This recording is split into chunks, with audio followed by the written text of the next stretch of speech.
Namaste viewers. Today we are going to see a brief introduction about three types of koštha mentioned in Sutrasthana of Ashtanga Sangraha, first chapter, 14th shloka. Koštah kruro mridur madhyo madhyah syat taihi samairapi.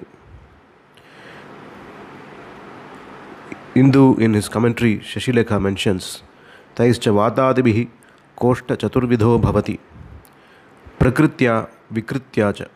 An important point to note here is both by a person's birth constitution as well as due to vikriti or abnormality during his life, when dosha's dominance can change by virtue of ahara and vihara.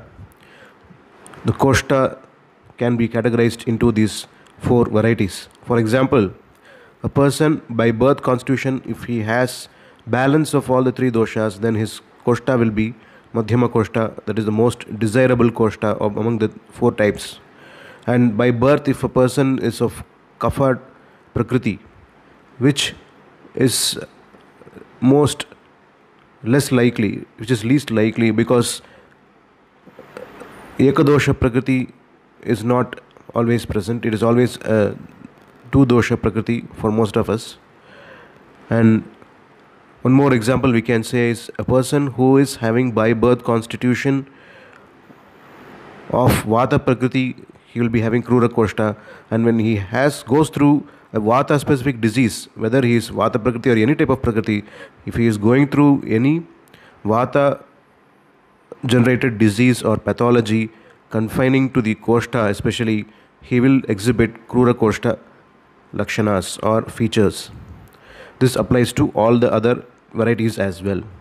So the word prakritya and vikritya is being used both in terms of inherent as well as disease states.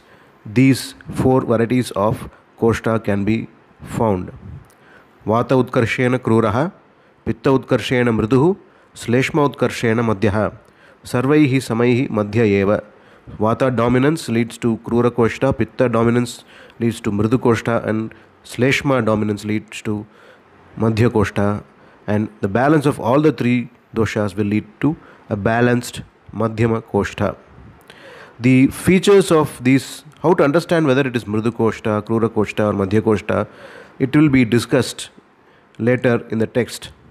Now, if Acharya had thought that Agni and košta as a single entity, he would have mentioned košta and Agni together in the preceding sloka where we had seen about Vishamagni, Tishnagni, etc.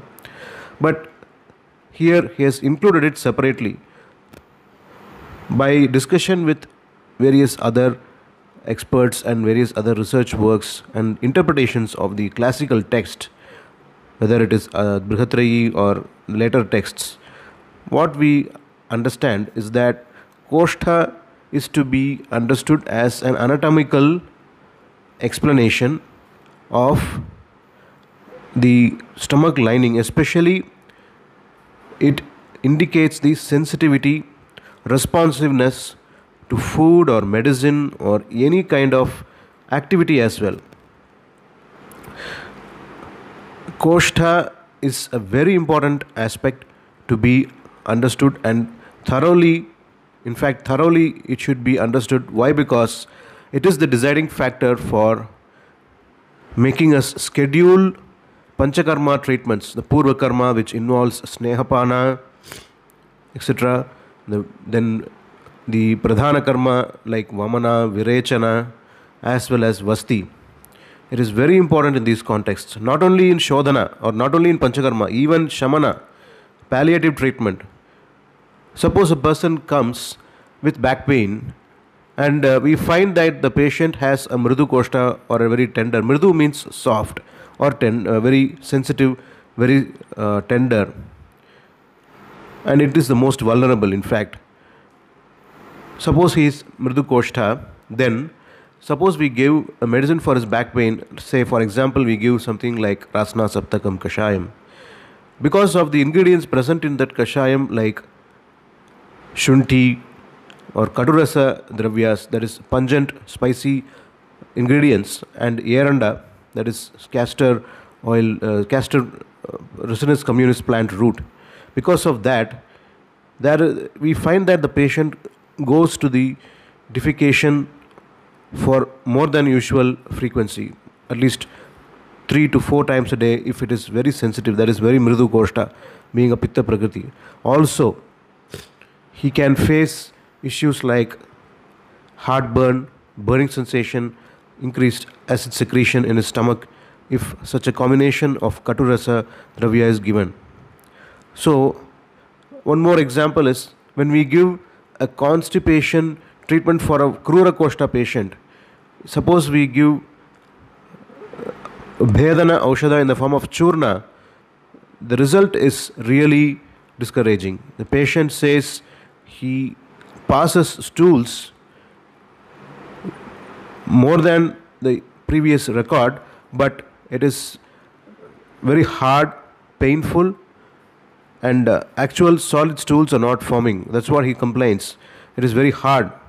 So, what we usually give in those situations is we give haritaki processed in castor oil and then made into a powder, or any other medium like ghee or tilataila based, that is gingerly oil based medications. And we all know our grandma recipe, right? In our grandma used to give castor oil mixed with milk for children suffering from constipation in young age, or they don't even give internally, they just apply it over the umbilical region, below the umbilical region, while the next day the child goes for free motion. So this concept, it is not a concept, it is reality, because Koshta is a very important topic to decide right from the vulnerability of a patient to develop certain diseases, food allergies or food tolerance, changes in climate, compatibility with travel, compatibility with change of food, sensitivity to new kinds of food, and adaptability to various forms of treatment, acceptance of various forms of treatment, especially Panchakarma procedures. It is very apt to discuss about Koshta at this level by exploring from other samhitas as well.